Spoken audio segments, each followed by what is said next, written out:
આજે વિજાપુર વિભાગના ગણેશપુરા ગામે લઘુનેવી પારાયણનું આયોજન થયેલું છે. કદાચ ગણેશપુરા ગામની અંદર લઘુનેવી પારાયણ પહેલું થઈ રહ્યું છે. લઘુ પારાયણની અંદર સ્વજની ઉપાસના, રાત્રે કથા સત્સંગ, પછી ભજન કીર્તન, સવારે પ્રભાત ફેરી પણ થઈ શકે, પ્રાતઃકાળ ઉપાસના થાય અને સવારનો કથા સત્સંગ. ઉપાસનાની અંદર પંચોપચાર વિધિથી પરમ ગુરુનું આખા પરિવારનું પૂજન કરવાનું, પછી પૂર્ણાહુતિની આરતી થાય અને ત્યારબાદ ભોજન પ્રસાદ. આને લઘુ પારાયણ કહેવાય. આજે કૈવલ ગામવાસી પટેલ કંકુબેન શોભાભાઈના કૈવલ ધામવાસ નિમિત્તે લૌકિક આપણા સમાજના રિવાજ પ્રમાણે, કુટુંબના પરિવારના રિવાજ પ્રમાણે મરણોત્તર ક્રિયાઓ ઘણી થતી હોય છે. મરણોત્તર ક્રિયામાં સજા ભરવી, બ્રાહ્મણોને દાન આપવું, ગાયોને દાન કરવું, કંઈક ના કંઈક પુણ્ય દાન કરવું, એવી મરણોત્તર ક્રિયા થતી હોય છે. પણ જ્ઞાન સંપ્રદાયની અંદર ગુરુ ગાદીથી આપણા જગત ગુરુ શ્રી હરિચંદ્ર દેવાચાર્યજી મહારાજે મરણ પાછળ આ લઘુ નેવી પારાયણનું આયોજન કરવું. આપણે બધી જ ક્રિયાઓ કરતા હોઈએ છીએ, જમણવાર કરતા હોઈએ છીએ, ઘણા જ ખર્ચા કરતા હોઈએ છીએ, તો એની સાથે સાથે ઉપાસના અને સત્સંગનો કાર્યક્રમ ગુરવાજ એને લઘુ પારાયણ કહેવાય. એટલે આજે કૈવલ ગામવાસી કંકુબેન સોમાભાઈના પરિવારના એમના બે દીકરાઓ આત્મારામભાઈ અને ભરતભાઈ, એમની બે બહેનો શારદાબેન અને ભગવતીબેન, એમના ધર્મપત્નીઓ ટીનાબેન, ઉષાબેન, મારી નામ ભૂલ ના થતી હોય, ગીતાબેન અને ઉષાબેન, આ બધાના પરિવારની અને કુટુંબની એક ભાવના, કારણ કે ભાવ સિવાય કશું બની શકે નહીં. આ બધાની ભાવનાથી આજે આ લઘુનેવી પારાયણનું આયોજન કરવામાં આવ્યું છે. અને હું તો બધાને કહું છું કે ભાઈ મરણ પાછળ મરણોત્તરની બીજી બધી ક્રિયાઓ જે છે એ ક્રિયાઓ કરતા હોય તો કરો, મારી ના નથી. એનાથી ખાલી સારું કર્મ બનશે. અને સારા કર્મનું ફળ શું? તો સારા કર્મનું ફળ આપણને ગાડી મળે, વાડી મળે, પૈસો ભેગો થાય, પદાર્થ ભેગો થાય, જમીન, મિલકત, ફેક્ટરી, આ વૈભવ આખો ભેગો થાય. ગુરુ મહારાજ કહે છે કે એને વૈભવી સુખ કહ્યું, નાશવંત સુખ કહ્યું. એ સુખ ક્યાં સુધી? શરીર છે પછી આમાંનું કોઈનું એ કશું એ સાથે આવવાનું નથી. એટલે અહીંયા પરમ ગુરુ કહી રહ્યા છે કે હું અનેક ગણો વૈભવી સુખ તો આપું જ છું, પણ સાથે સાથે તમને જ્યોથી તમે આવ્યા છો એ ઘર હું બતાવું છું અને તમને હું એ ઘેર લઈ જાઉં છું. કારણ કે આપણે માયામાં આવી ગયા. માયામાં આવ્યા એટલે આપણે બધાએ શું કરીએ? મારું તારું, અમારું તમારું. આ માયાના ઝઘડામાંથી આપણે નવરાએ પડતા નથી. અહીંયા પરમ ગુરુએ ધીરે ધીરે કીધી નજર કરી તો આખું એ વિશ્વ કઈ જગ્યાએ ફસાઈ ગયું છે. પરમ ગુરુ કહી રહ્યા છે માતને તાત સુત ભ્રાતને ભારજા કુટુંબ પરિવારની લાર લાગી ઇન્દ્રિય સ્વાદને કારણે આપનું આપ ભૂલી ગયો ક્યો અભાગી. પરમ ગુરુ કહી રહ્યા આખા વિશ્વની અંદર નજર કરીને જોયું. પરમ ગુરુએ જોયું, કૈવલ કરતાએ જોયું. તો આખું એ વિશ્વ શામાં ફસાઈ ગયું છે? માતા, પિતા, પુત્ર, પત્ની, માયા, કુટુંબ, પરિવાર એવી લાઈનો લાગી ગઈ છે.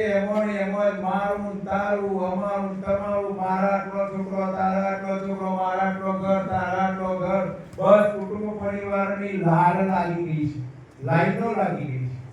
અને આ સ્થિતિ થઈ ગઈ એટલે જગતમાં કેવું બન્યું? બધાએ 10 ઇન્દ્રિયો, ઇન્દ્રિય સ્વાદને કારણે આપણે બધા શામાં ફસાઈ ગયા? ઇન્દ્રિયોના સ્વાદમાં ફસાઈ ગયા. આંખને જોવાનું ગમે, નાકને સૂંઘવાનું ગમે, કાનને સાંભળવાનું ગમે અને જીભને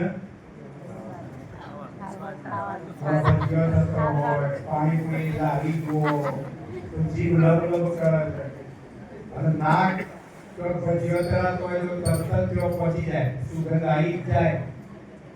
આ ઇન્દ્રિયોના સ્વાદની અંદર આખું જગત પડી ગયું. એટલે પરમ ગુરુ કહી રહ્યા છે કે આપનું બાપ ભૂલી ગયો અભાગી. એ અભાગ્યા, તું માયામાં એવો પડી ગયો કે પોતે તું કોણ છે, આવ્યો ક્યાંથી, શરીર છોડીને ક્યાં જવાનો, તને ઉત્પન્ન કરનાર કોણ? આ હકીકતને જગતના જીવો ભૂલી ગયા એટલે મારું તારું, અમારું તમારું ના માયાના ઝઘડામાંથી જુદા પડતા નથી. પરમ ગુરુ અહીંયા કહી રહ્યા છે હે આત્માઓ, હે અંશ, કશું મારું નથી, કશું તારું નથી. બધું છે સૃષ્ટિના સર્જનાનું છે. તારા તો આ શરીર મરી જાય ત્યાં સુધી આહાર, નિદ્રા, ભય અને મૈથુન 4 પ્રકારની ક્રિયાઓથી તારે મોજ મજા કરવાની છે. તો આપણા બધાને મોજ મજા કરવા માટે મોકલ્યા છે, પણ ભૂલ ક્યાં પડી ગઈ? આપણે મોજ મજામાં એવા બધા માયામાં મજબૂર થઈ ગયા કે હું કોણ છું, મારા કરતા કોણ, બધાને ભૂલી ગયા. પાણી પીતાય નહીં, પાણી પાતાય નહીં, નહીંતર કથા ઉપર પાણી ફરી વળશે. એટલે એક વસ્તુ યાદ રાખો કે આખું એ વિશ્વ મારા તારામાં પડી ગયું. અને મારા તારામાં પડી ગયું એટલે હું કોણ છું? કોઈ તારો વિચાર કરે? આ શરીરનો સંચાલક જે આત્મા અંશ છે એ કોણ છે? આવે ક્યાંથી? અને જો એને તારો રજા પાડી જાય તો રામ બોલો કે રામ ઉપાડો સ્મશાન, તો એને ઓળખવાનું છે. અને એને ઓળખો તો એના જેવા સર્જનાર છે. તો અહીંયા ગુરુ મહારાજ કહી રહ્યા છે કે આપણું આપ એટલે તું જે આ શરીરનો જે સંચાલક છે, શરીર નાશવંત છે, શરીર એકતાનું મારું તમારું રાજાઓ મહારાજાઓ આચાર્ય ધર્માચાર્ય મોટા મોટા વડાપ્રધાનો હોય કોઈ પણ હોય આ વિશ્વની અંદર કોઈનું શરીર બચવાનું નથી યાદ રાખો કંકુબાઈ શરીર છોડી જતા ના જતા એકવાર આપણે વાળો તો આવવાનો છે ભાઈ તો આપણે એવું વિચારો કે ભાઈ હું કેવું કરું છું હું કેટલું કર્યું મારીનું બજેટ કેવું કર્યું ભજને બધા કરે છે પણ કેવું ખબર છે અત્યારનો બજેટ કેવો થઈ ગયો છે ગાવાનું મોજ મજા કરવાની નાચવાનું કૂદવાનું પણ ભજન શું કહે છે ભજનની અંદર કહેવાનો ભાવાર્થ શું છે એ આપણે સમજતા નથી એમાં છેલ્લું ભજન ગવાયું પિંડ પડશે પછી શું કરવાના સગોવાલો નહીં આવે કામ કહો શું કરવાના આ ભજનની અંદર જે શબ્દો છે એ શું કહેવા માંગે છે આપણું જ્યારે શરીર પડી જાય પછી શું કરશો તારે શરીર મળ્યું છે તો એ શરીરના માધ્યમથી આપણે માલિકનું ભજન કરીએ એની યાદ કરીએ એનું રટણ કરીએ એની પૂજા કરીએ એની આરતી કરીએ એને નૈવેદ્ય ધરાવીએ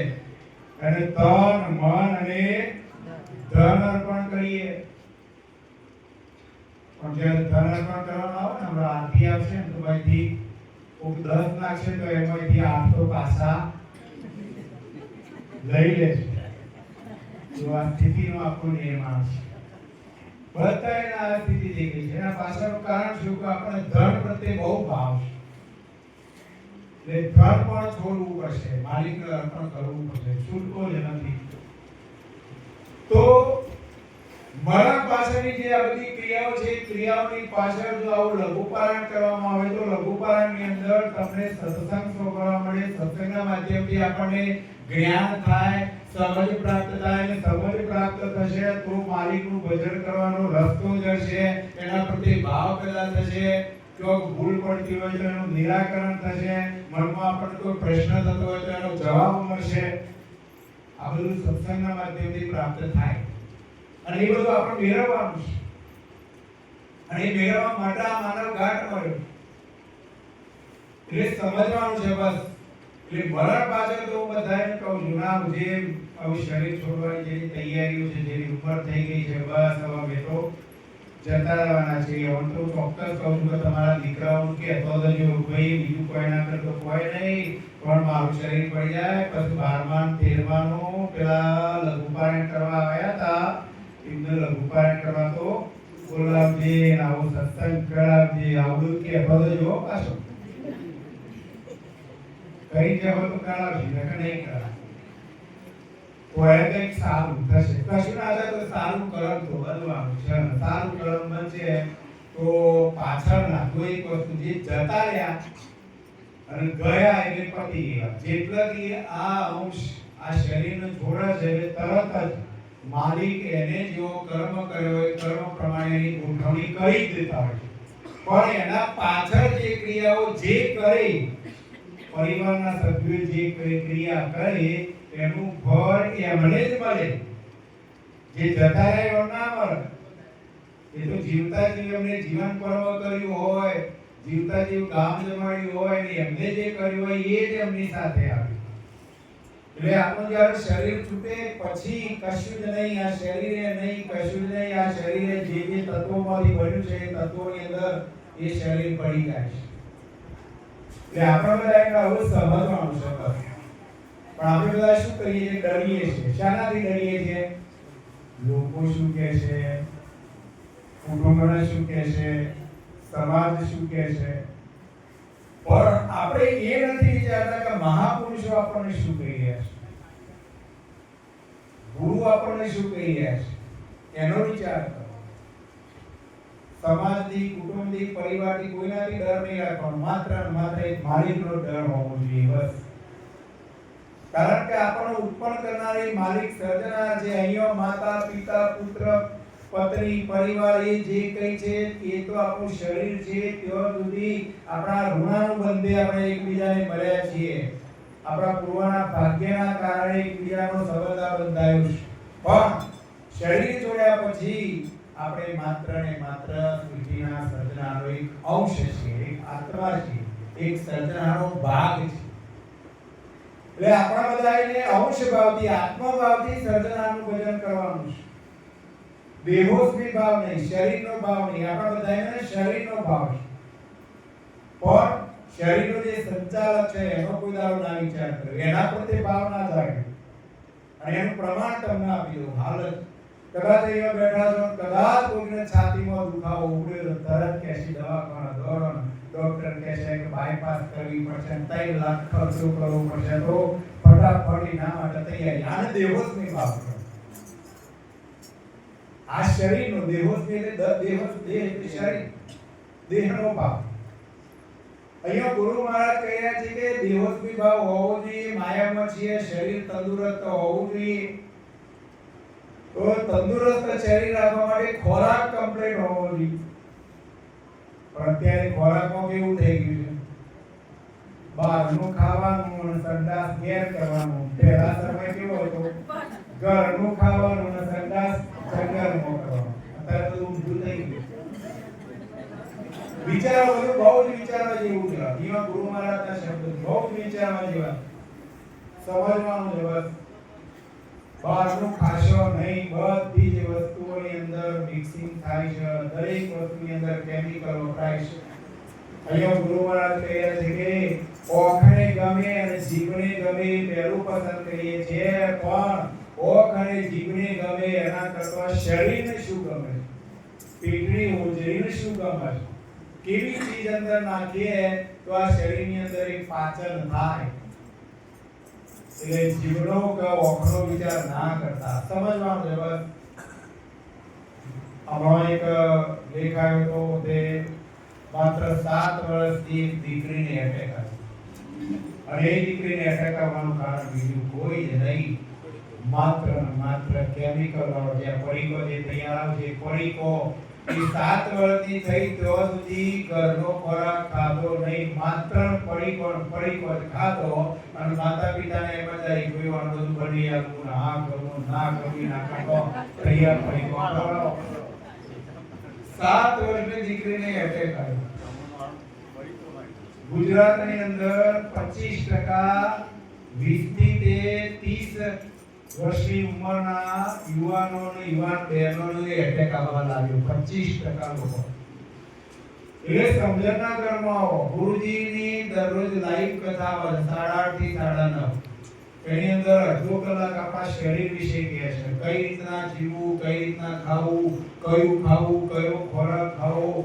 વિડિયો પણ બતાવે છે કે ભાઈ તેલ તો 1 કિલો કેમિકલમાંથી 5,000 લીટર તેલ તમારે રાયડાનું બનાવવું હોય તો એ બને, સિંગ તેલ બનાવવું હોય તો એ બને, કપાસિયા તેલ બનાવવું હોય તો એ બનાવે. એક કેમિકલ એક નાખી દે. પામ તેલની અંદર 1 કિલો કપાસિયાનું કેમિકલ નાખે, 1 કિલો મગફળીનું નાખે, 1 કિલો રાયડાનું કે સોયાબીનનું નાખે. જે તેલ બનાવવું હોય બધો પામોલીન તેલમાંથી બને છે. અને આખી દુનિયા બધાય લોકો હાલ કળિયુગની અંદર કરથી કમાવાનું. તો આ કર કહેવાય. તો આપણા બધાની સ્થિતિ આપણે વિચારો તો પહેલાના ગયા હતા, 1 મહિનો મહેમાન ગતિ જતા હતા, આખું બકરી વળી ઘરનું બનાવેલું ઘી અને એનો આખું બકરી વળેલું શીરો ખાતા હતા. એ પણ 20 વર્ષ જીવતા હતા. અત્યારે કોઈનું આયુષ્ય 60 વર્ષનું થઈ ગયું છે અને આવતા સમયમાં તો 30-40 વર્ષનું થઈ જશે. પડીકો ખાશો તો સમજવાનું છે, બહુ જ વિચાર કરવાનો છે. શરીર તંદુરસ્ત હશે, શરીર જો લાંબો સમય ટકાવશો તો ચોક્કસ આપણે માલિકનું ભજન કરી શકીશું. બાકી જો શરીર ના હોય તો આપણે માલિકનું ભજન કરી શકશું નહીં. કોઈ પણ પ્રવૃત્તિ કરવી હોય, કોઈ પણ શ્રમ કરવો હોય તો શરીર હશે તો બધું વધશે. શરીર ના હોય તો કશું ના બને. એટલે આપણે જે માયાની અંદર ફસાઈ ગયા છીએ, એ માયામાંથી વિમુખ થવા માટે આવા મરણ પાછળ લઘુ નેમી પારાયણનું આયોજન કરવું. એમાં માત્ર 2 સત્સંગ, 2 ઉપાસનાઓ. અને ઉપાસનામાં પરમ ગુરુની ઉપાસના. પરમ ગુરુની ઉપાસના શા માટે? પરમ ગુરુ કહે છે કે જગતની અંદર જે કઈ દેવી દેવતાઓ ઈશ્વરી અવતારો બતાવી જે કોઈ ઉપાસનાઓ છે, ઉપાસનાઓ ખોટી નથી. યાદ રાખો. તમે જે ઈષ્ટદેવને માનતા હોય માનજો, ના નથી, પણ એ ઈષ્ટદેવની કક્ષા શું, એમની તાકાત શું, એ કેટલા સુધી, એ જાણવું જરૂરી છે. તો અહીંયા સૃષ્ટિના સર્જનારે આખી સૃષ્ટિ જ્યારે રચી ત્યારે પોતાના શુદ્ધ સંકલ્પની અંદર અરૂપ 84 તત્વો બનાવ્યા અને અરૂપ 84 તત્વોનું મિશ્રણ કર્યું જુદા જુદા પ્રમાણમાં, અને મિશ્રણ કર્યું એટલે અંકુર બીજનો બિંદુ બીજ બની ગયો. અને એ અંકુર બીજ બિંદુ બીજની અંદર સર્જનારે એવી કર મૂકી કે એ અંકુર બીજ બિંદુ બીજમાંથી ગાંઠ પેદા થાય, એ જ ગાંઠમાંથી પાછો અંકુર અને બીજ પેદા થાય, એ જ ગાંઠમાંથી પાછો અંકુર બીજ, એ જ ગાંઠમાંથી પાછો અંકુર અને બીજ. આ રીતના નિરંતર આખા કલ્પ સુધી ચાલી શકે એવી અજાયબીવાળી સૃષ્ટિની રચના રચવા માટે સૃષ્ટિના સર્જનારે અરૂપ 84 તત્વોનું મિશ્રણ કરી અને 84 લાખ પ્રકારના એક એક ગાંઠ તૈયાર કર્યા, પણ એ ગાંઠ ચાલી ના શક્યા. એટલે એમને ચલાવવા માટે સૃષ્ટિના સર્જનારે છઠ્ઠી અંશ વૃત્તિ દ્વારા એ અમનો જ એક અંશ, એક ભાગ, અંશનો અર્થ થાય ભાગ. દાખલો આપો કે ભાઈ તમારે ઘેર ગોળનો રવો છે, પણ ગોળનો રવો આખો તમે નહીં જોયો, પણ એમાંથી એક કોકરી જુદી પાડીને તમે ચાખો તો એ કોકરી જો ગળી લાગે તો આખો રવો ગળ્યો, કોકરી જો ખારી હોય તો રવો ખારો. એમાં કૈવલ કરતાની આ એક કોકરી છે, આ શરીરનો જે સંચાલક શક્તિ. હવે એને તમે ઓળખો, એનો અનુભવ કરો તો ચોક્કસ સર્જનાનો અનુભવ થાય. આ હકીકત પરમ પુરુષ સમજાવવા માટે આવે કે આખું એ વિશ્વ આ રીતના ચલાયમાન તો થયું. ચલાયમાન થયા પછી આહાર, નિંદ્રા, ભય અને મૈથુન. આહાર એટલે ખાવાની ક્રિયા, અને જેને ખાધું એના પછી ઊંઘવાની ક્રિયા, અને ઊંઘ્યા પછી ઉઠે એટલે પાછો ડર લાગે, હવે અમારા ખેતરમાં જવાનું રહી ગયું, હવે અમારા મહેમાન ત્યાંથી જવાનું હતું, અથવા રાતે કોઈ સ્વપ્ન આવે. ગમે તે કોઈ વ્યક્તિ એવો નથી, કોઈ ઘાટ એવો નથી કે એને ડર ના લાગે. ઉંદેરાને ડર લાગે બિલાડી, બિલાડીને ડર લાગે કૂતરાને, કૂતરાને ડર લાગે માણસને, માણસને ડર લાગે ચોર લોકો, મારા બહેનોનો પુત્રો, અને પુત્રને ડર લાગે સર્જનહાર માલિક. આપણને માલિક કોકના કોક ડરો. અને ચોથી ક્રિયા મૂકેલી પ્રજોક્તિની ક્રિયા, આહાર, નિદ્રા, ભય અને મૈથુન. અને આ ક્રિયાઓ દરેક ગાંઠોની અંદર મૂકેલી છે, અને આ ક્રિયાઓ મૂકેલી છે એટલે જ નવા ગાંઠો પેદા થયા કરે. અને એ ગાંઠની અંદર જે અંશો કૈવલ કરતાનો જે અંશ, એ અંશ કૈવલ કરતા પ્રેરક કરતા અંશ, પણ આ અંશ માનવ ગાંઠની અંદર આવે. માનવ ગાંઠમાં પહેલો ગાંઠ કૈવલ કરતા એ આ વિશ્વની અંદર નિરંજન કોષ બનાવે. જો વિશ્વની ઉત્પત્તિ કઈ રીતે થઈ એ જાણવું જરૂરી. નિરંજન નિરાકાર કહેવાય છે, નિરાકાર કહેવા પાછળનું કારણ શું એ પણ જાણવું જરૂરી છે. એ નિરંજન એ એમનામાંથી પ્રકૃતિ તત્વ છૂટું પાડ્યું એટલે આદ્ય શક્તિ પેદા થઈ. નિરંજન અને આદ્ય શક્તિ બેના સંયોગથી બ્રહ્મા, વિષ્ણુ, મહેશ, ઉમિયા, લક્ષ્મી, સાવિત્રી આ 6 પેદા થઈ.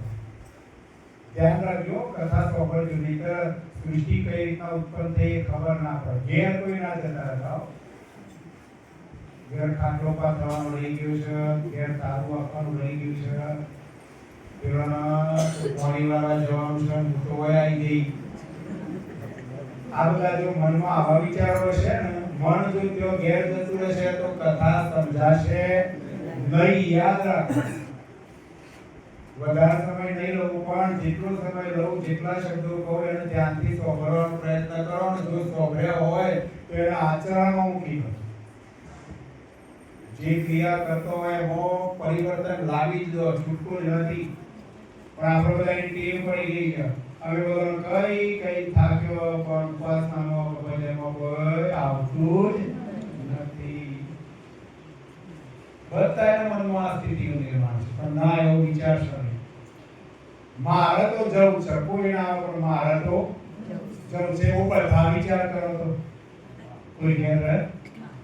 તો આવો વિચાર લાવો, ભાઈ કોઈ ના આવે તો કઈ નહીં, પણ મારે તો જો સરિયો ગુરુ મહારાજ કહે બધા લોકો ફરિયાદો કરે કેવી ફરિયાદો કરે કોઈ આવતું જ નહીં કોઈ આવતું જ નહીં કોઈ આવતું નહીં ગુરુજી શું કીધે ફરિયાદ નહીં કરો પણ શું કરો ફરી ફરી યાદ કરાવો જે નથી આવતું એને વારંવાર ફરી ફરી યાદ કરાવો ફરિયાદ નહીં કરો પરમ ગુરુ પણ કહી રહ્યા કભી આપણને આમતા જતો પરમ ગુરુ જ્ઞાન કાઠું જતો નહીં સમજાતું આમ છે તેમ છે પરમ ગુરુ કે ફરિયાદ નહીં કરે પણ મને તું વારંવાર ફરી ફરી અષ્ટપહોર યાદ કર્યા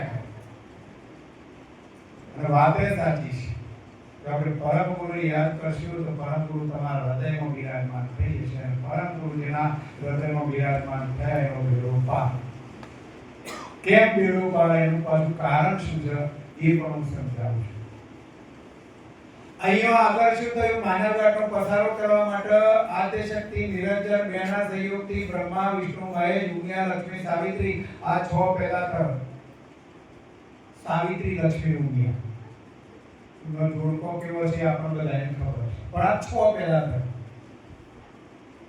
આ 6 પેદા થયા એટલે આદ્યશક્તિને પ્રશ્ન થયો એ મારા વાલા જડી નિરંજન પુરુષ તમે આ 6 પેદા કર્યો એ કઈ રીતના કર્યો તો નિરંજન વિચારો પડી ગયા તો મેં કશું કર્યું નથી આ બધું બન્યું છે એટલે કરનારો કોઈ ન્યારો છે એટલે નિરંજન કરતા તપમાં જતા રહ્યા અને કરતા તપમાં જતા રહ્યા કે નિરંજનનું મંદિર તમને આ વિશ્વની અંદર ક્યાંય જોવા મળશે નહીં એટલા માટે નિરંજન નિરાકાર કહેવાય છે મુસલમાનો અલ્લાહ અલ્લાહ જે કહી રહ્યા છે નિરંજનને કહી રહ્યા છે રામદેવ પીર મહારાજ અલગ થઈને જે ઓળખાણ બતાવી રહ્યા છે એ બીજા કોઈની નહીં નિરંજનની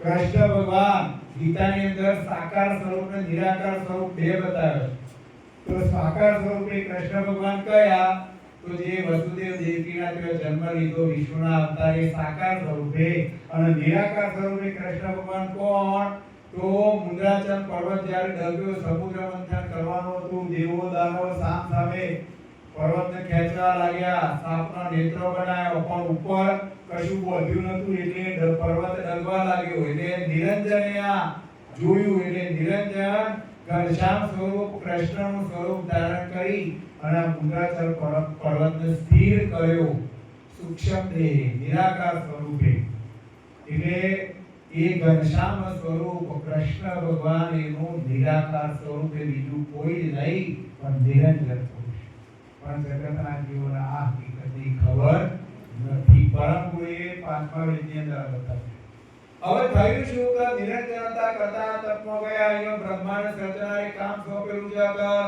તમારો ઘાટ ભાવની ઉત્પત્તિ કરવાની ઘાટ પેદા કરવાના વિષ્ણુને કહ્યું તમારે પાલન પોષણ કરવાનું શિવજીને કહ્યું તમારે સંહાર કરવાનો સર્જનહારે આ તત્વો એમનામાં મૂકી આવી તાકાત મૂકીને આ 6 દેવો પેદા થયા ઘાટ ભાવની અને પછી શું થયું કે બ્રહ્માના 5 મુખ હતો એટલે બ્રહ્મા 5 વેદની વાણી બોલતા હતા અને એક પુત્ર એમને પેદા થવા લાગ્યો 10,000 પુત્રો પેદા થયા પણ 10,000 પુત્રો 4 વેદ ભણ્યા પછી 5મો વેદ ભણે એટલે એમના દાદા જે કરતાના તપમાં જતા હતા તેવા જંગલમાં જાય કોઈ માનવ ઘાટમાં પાછો માયામાં આવે જ નહીં એટલે આદ્યશક્તિને ચિંતા પડી કે મહારાજ પૌત્રો એકાય માયામાં આવતા નથી બધા જંગલમાં જ હોય છે આદ્યશક્તિના પતિ નિરંજન પણ જંગલમાં તપમાં જતા રહ્યા આદ્યશક્તિની ચિંતા પડી એનું કારણ શોધ્યું તો 5મો વેદ એટલે આદ્યશક્તિએ શિવજીનો હુકમ કર્યો શિવજીનું કામ છેદન કરવાનું બ્રહ્માના 5મા મુખનું છેદન કરાવ્યું અને 5મા મુખનું છેદન કરાવ્યું એટલે 5મો વેદ બંધ થઈ ગયો 5મો વેદ બંધ થઈ ગયા પછી વેદ વધ્યા કેટલા 4 આજે આખી દુનિયામાં તમે પરમ ગુરુના શરણમાં જે ના હોય અને આ દુનિયાની અંદર તમે ગમે તેને પૂછો કે ભાઈ વેદ કેટલા બધા તમને 4 જ કહેશે પણ વેદ ખરેખર મૂળમાં 5 હતા પણ 5મો વેદનું જ્ઞાન ભણે એ માયામાં ના રહે માલિકના કામમાં જતા રહે હવે અહીંયા બન્યું કેવું કે 4 વેદ વધ્યા પછી બ્રહ્માના એક પુત્ર અને એક પુત્રી એટલે મનુ અને સત્યુપા બે થયા અને મનો અને સતરૂપામાંથી માનવગાળનો પસારો થવા લાગ્યો એટલે પોચમવીજ ભણવા ના મળ્યો એટલે મનો અને સતરૂપાથી મારું તારું અમારું તમારું આ માયાનું લાડુ જે ચાલે છે એ આજે બંધ